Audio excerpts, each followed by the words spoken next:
Hi, I'm Matt Valley. Welcome to episode number 60 of the Rock and Roll Research Podcast, where we share the super cool backstories and side gigs of the research and insights pros that you trust. Today, I'm super thrilled to welcome my good friend and industry provocateur, Tom Anderson, who many people know is really the preeminent industry expert when it comes to text analytics and is the founder of both OdinAnswers and StoryHub.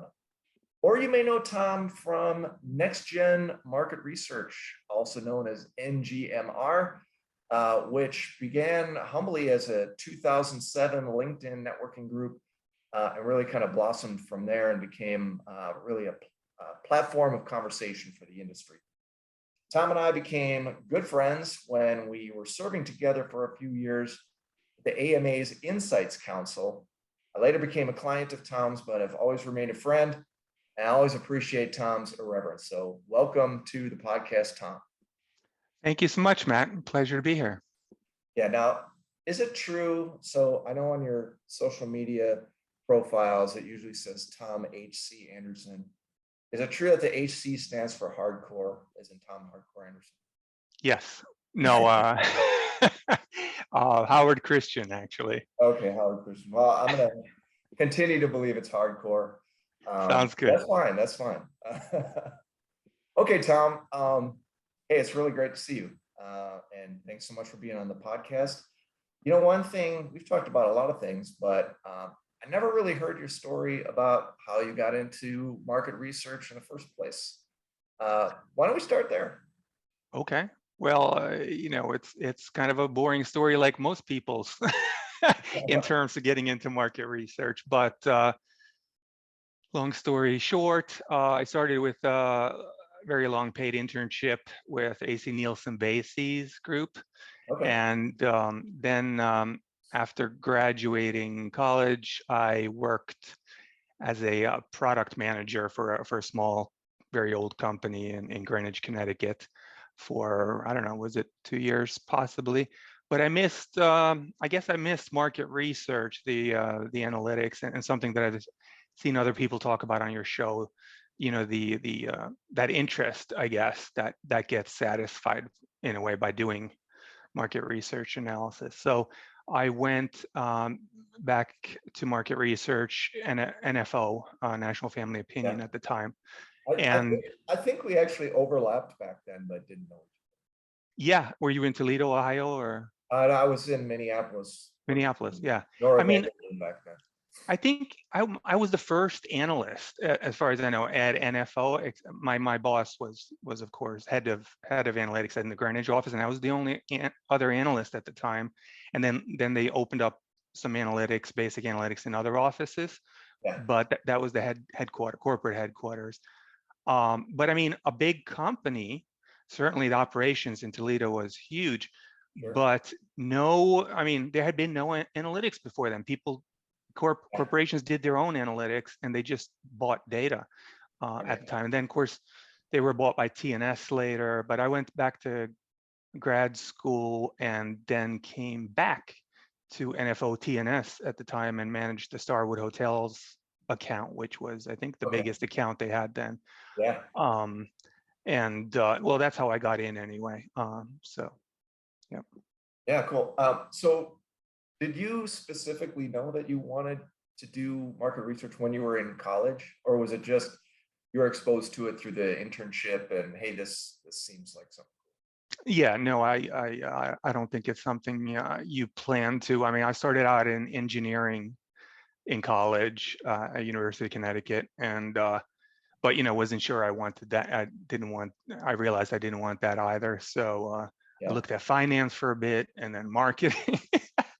Maybe I partied too much at the time, but that's how I ended up eventually in through that internship, which was 9 months, I think, long actually. Okay, cool. Now, did you go straight from TNS to becoming an entrepreneur, or was there some link in between? And tell us a little bit about launching your own stuff. Sure. Yeah. Yeah. I had worked, managed the Starwood account there for their customer sat program, which at the time was a huge program. I mean, back when people actually spent a lot of money and effort on that sort of thing. Obviously, it's come down a lot in latter days. And also ended up doing more and more of their ad hoc research as well. But you know, I figured I could do this myself. And I was getting a part-time MBA as well at the time. And as shortly after that was finished, I decided to leave and start my own company. Anderson Analytics was the first company, and I had gotten into. Well, I started by getting into data mining, in Shade and Cart, and analyzing CRM data and such as a first step, and then found natural language processing or text analytics consequently, and worked very closely with IBM SPSS, or just SPSS at the time. So I mean, we even taught some classes and did some webinars together and presented at conferences, and worked on their, not just SPSS, but their what was it called? Clementine at the time. Now it's got some other name now. But it was through that process and running Anderson Analytics, and you know, again, that was technically probably the software we started with, but then we started looking at every other text analytics and social media monitoring software on the market, and kind of determined they all sucked. And so started building. We had some developers, you know, on staff, very talented, and started building our own tools to bridge that gap from what we needed to what was on the market. And then you know, well, other people could use this too, and that's how OdinText came about. And since then, have progressed from just text analytics to, you know, it's an overused term, but really, you know, AI and machine learning, and combining, mixing the structured and unstructured data, because that's what you need to do anything truly interesting, right? There's always both. Any interesting data has both components, and you need to be able to look at them both in conjunction. So that's what both OdinAnswers, our text analytics, quote unquote, product, can handle both kinds of data, and our new data, our new software, StoryHub.ai, which is even more hands-off / AI oriented, if you will. Okay, super cool. Well, you've accumulated so much experience over that time. And it's great because I think you've probably had your hands on more data than probably anybody that I know, right? And just sort of learning as you go, which is really cool. But as busy as you were sort of running a company and helping to shape a new discipline, you also had kind of this early interest in social media, which is, I think, where NGMR came about. So doing this on the side, and then all of a sudden you became probably the most recognizable person in market research for a few years there. So tell us about next gen market research. Yeah, I mean, it was the early days of social media, right? I was on, you know, Facebook early.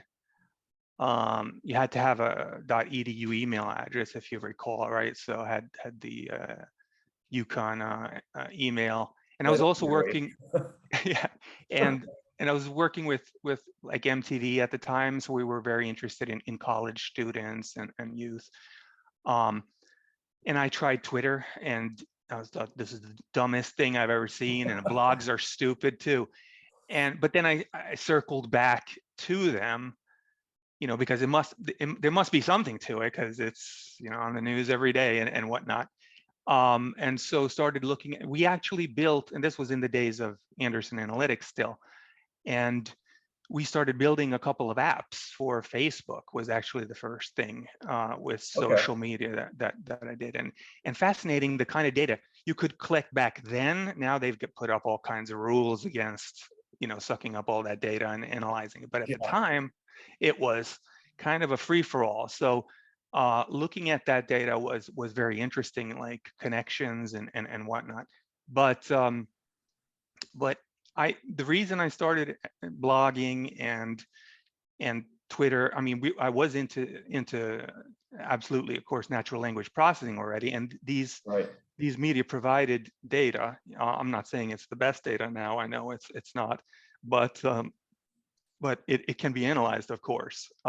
So I figured to truly understand any data, or better, it's good to have a hand in it and understand how it's created, if you will. So that was my initial reason for both starting a blog and starting to tweet again, and also starting the LinkedIn group, technically, which grew, and also because it was so new, social media at the time, it was really I mean, it was in the old days, SMR, MRA, CASRO, and so forth.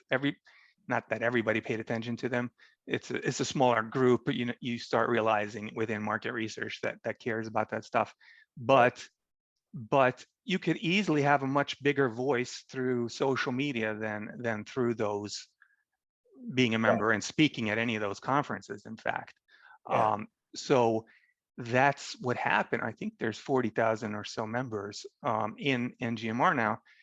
It was even better then, though, because people had, I mean, the moderators had much more control of discussion. So you could control which discussions went to the top. So say discussions on segmentation or shade or whatever that are more complex but very interesting, that maybe people are interested in learning about, those you could push to the top, even if there wasn't a lot of engagement around them. Whereas the way they've done it is the most stupid question. Like I once asked, what color is market research? Just as a simple test. And of course, that everybody, oh, it's green because it's blue. I mean, it's completely stupid. It has no color, but everybody feels like they can answer that question, and they do. And so those kind of questions rise to the top, which obviously degrades the quality. But yeah, it was, so I think a lot of people still use the group, of course. And the reason I founded the group also was that I felt that market research had been left behind already back then, from analytics, right? And just you can't. I mean, survey data is interesting, but it's by no means the everything about research. I mean, you have to move beyond that. And still to this day, market researchers have not. I've moved beyond that. And in fact, market research we have some good clients that are market researchers still, but our most interesting clients are those who have bigger data, more interesting data, or data that can be combined and analyzed. And so, and it's a lot of the same techniques: factor analysis, cluster analysis, et cetera, that really, when you automate those and combine those, that's really what AI is, right? And machine learning, and people don't even know that. And but you can't do it with ad hoc surveys to 250 people. I mean, it doesn't make sense really to invest time and effort of that magnitude of building or even doing analysis on data that's that small. But I mean, there's nothing wrong again with that. But why try to hit that whatever hammer on every nail, or whatever, as the saying goes? You should expand, because if you have those marketing research skills, they can be applied to more places than you think. And you're talking about associations. I think about the early days of NGMR. The thing that just blew me away about it is it felt like it became sort of like the daily public square for market research, when the conversations were always sort of owned and governed by the associations, and maybe not very well, right? And so anybody could engage on any given day with 10 or 20,000 researchers, and the discussions were lively, and it was Yeah, it was something where you could connect to anybody that you wanted to, and you didn't have to join an association, right? You just had to join a group on LinkedIn, which was really cool. Hmm. So, and I didn't put together at first the connection between the work that you were doing professionally, exploring text analytics and AI, et cetera, big data, and what you were doing within NGMR, but now it totally makes sense now. Curious to know whether there were some sort of direct connections where you're able to sort of leverage the data that you were capturing in NGMR to help out maybe modeling or whatever you were doing with your company. Yeah, I mean, certainly with like Facebook data, was able to leverage some of that. Through with that stuff, you have to do scraping, of course, and different companies put up different security anti-scraping thing. It's not illegal, absolutely not. In fact, there's been court cases since, but those were the gray area days. So to some degree, not to a large degree, we had clients that we both scrape data. Ideally, you get a feed and get connection to the database rather than have to. But nowadays, you can very cost effectively scrape large amounts of data. I mean, Amazon can be scraped, but certain sites that I've been dying to, or had been dying to look at, have very strict anti-scraping. Like, for instance, what is it? I can't remember the name now, but that site that everybody talks about, how happy they are at work and interviewing at places, Glassdoor. That's very hard to scrape. But so we looked at absolutely that kind of data. But my reason for being on there wasn't for the data itself. Usually, it was just more for the process. I feel, and because if you understand more about a data, then you understand once you start building models and looking for, even if it's social media and you're looking for influence or whatever it is, you're going to be so much better off if you understand how it actually works. So sometimes I would run a test like with that color, example I just gave, and I still do that today sometimes, and nobody knows what I'm doing per se, but you learn and you get smarter and you can use some of it in actual software and so forth. Yeah, sure, makes sense. So given the journey that you've traversed, and here we are in 2022, and you've made a move into AI clearly. As you think about what the future of research looks like, what's most important to you, or what do you think is going to be sort of the trends of the future? Well, I mean, I'm a little less in touch with market research than I used to be, because the majority of our clients now are probably outside of traditional market research, though we still have market research clients. But I prefer to think of what I do as analytics rather than market research specifically, and the data is so diverse. But I think the same, and correct me if you think I'm wrong, but some of the same issues that we were talking about 10, 20 years ago in market research are still very much the case in terms of data quality. I mean, that's the first thing top of mind. And once you look into it, which we did quite a bit, it's worse. That sausage is way worse than people think. Especially if you buy sample, right? I don't care what they say they've done to machine ID or whatever. It's heavy percentage crap, and it's heavier percentage crap the more specific you get. Like, so if you think you're talking to doctors or whatever, come on, what doctor in their right mind would take a survey for whatever, $100 even, right? I don't know. My doctors get paid more than that. Then just fuck around with that. So I think the key to it is, I mean, market researchers, client side anyway, they're working at companies, And if all they're doing is focus groups and surveys, they're not doing themselves or the industry a favor, you know. And there are other departments who are fighting for and winning. And I said this, you know, back then, 20 years when I started NGMR. And you see it, you see it even with customer experience, customer satisfaction, right? Um, Depending on what company we're talking to, it's sales who owns it, it's customer support, customer service that owns it, it's legal sometimes, and PR, Yeah. you know, and sometimes it's market research. And there's no reason why that shouldn't be owned by market research. Certainly have the skills for it, right? Sure. And combining that data with other data. Sales data is not CRM data, right? So I mean, we work with all those departments, right? Not just on customer satisfaction, right? But feeding in multiple databases. Sure. So that's where absolutely client-side market research should be heading. And then suppliers, you know, they follow, right? So if somebody wants to keep buying that messed up sausage, it'll keep being sold. But that's not, things have already started replacing that. But what I've always admired about traditional research is, you know, methodology, right? Right.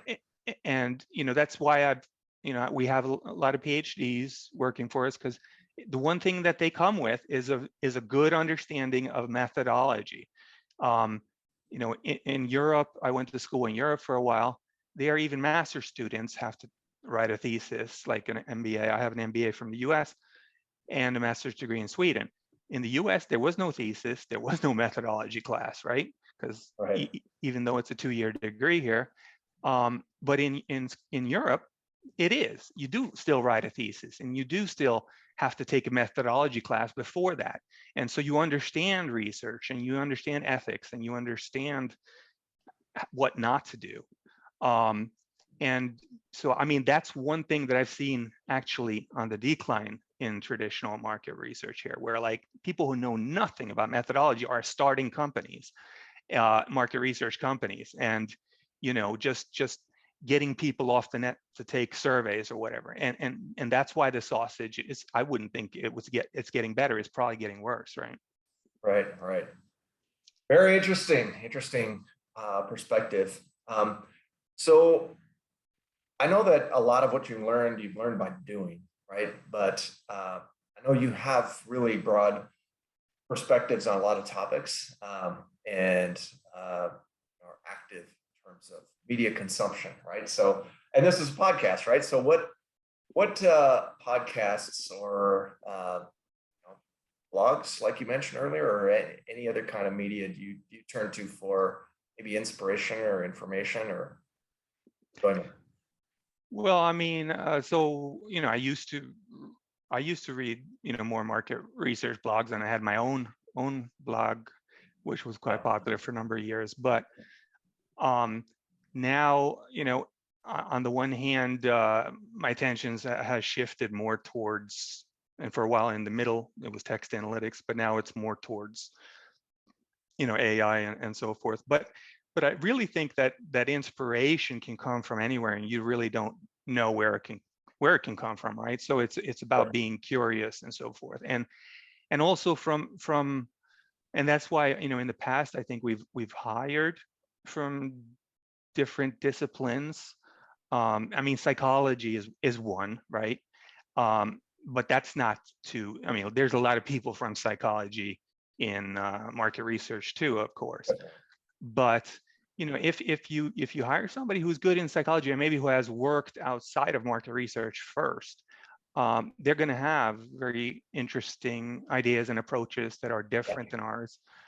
It takes a while to even, I mean, engineers the same way. They know, all three of us, you know, in all those three disciplines will know statistics, for instance, but we'll have used it in different ways. We'll use different terminology for it. Right. And it takes a long time to sort of get on the same page sometimes. But you also, if you keep your ears open, you'll learn different interesting ways they've used it in their disciplines. And if you combine those things, you can truly, solve problems and make for far more interesting ways to do analysis. And that goes beyond the 3 examples I just gave there. So, Sure. just keep an open mind and try to read different things. And to your point, if there's a certain topic that we're research. So for a while, for instance, I was working on some political things, and so I was very interested in politics online and so forth. And again, sort of then one thing you should do is get involved in political discussions online and so forth to really understand how it works and what are the sources and how people discuss it and so forth. So then that becomes an area of inspiration. So, but it's hard for me to list right now anyway, very specific sources. Sure, cool. All right, well, this is about rock and roll, Tom. And so I have to ask this. This is the most important question. And I don't know how much we've ever talked about music, other than I could say you sing a mean Buffalo Soldier at karaoke. So that much I know. But Tom, let's say you're stranded on a desert island, right? You've got 3 records at your disposal to keep you company for the rest of your days. What are they? Well, I'm very eclectic, I would say, when it comes to music.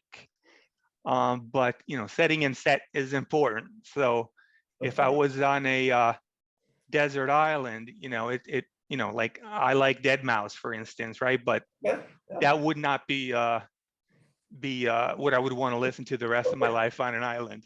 That's fun for doing analysis or driving fast on the road. So I think, and I have a hard time like giving a specific album. I'd prefer to have a mix. But I think the genres I would go for would be, bluegrass / folk would be one. Maybe a representative artist. There. I mean, not the only one, but a female artist I like there is Iris Dement. Okay. I think her name is. But I wouldn't want to just listen to her. Sure. But I mean, there's so many there that I like. I think reggae ska would have to be also combining 2 genres. There would have to be one on an island. And so if I had to pick one, it would be Bob, but Jimmy Cliff and some Tosh would have probably less so than the dance hall or reggae. And then third category. Besides Slayer, that was a. I think soul might be one. Okay, cool. And some weird genres. I mean, I think psychedelic Thai is one that I recently discovered. Oh, interesting. And it's quite trippy. Even though I don't understand the language, it's kind of cool. So if you can check it out on Spotify, maybe. All right, cool. Yeah, you have to send me a couple links. Sounds good. Questions. I'm up for it. Cool. Awesome. Tom, it's great to catch up. I'm totally bummed about the pandemic because I feel like I would have seen you several times over the last couple of years had it not been so. But let's definitely get together soon. I miss seeing you at conferences all the time. So next time I'm in your neck of the woods, I'll be knocking on your door. So thanks so much, Tom. Great to catch up as always. Thank you, Matt.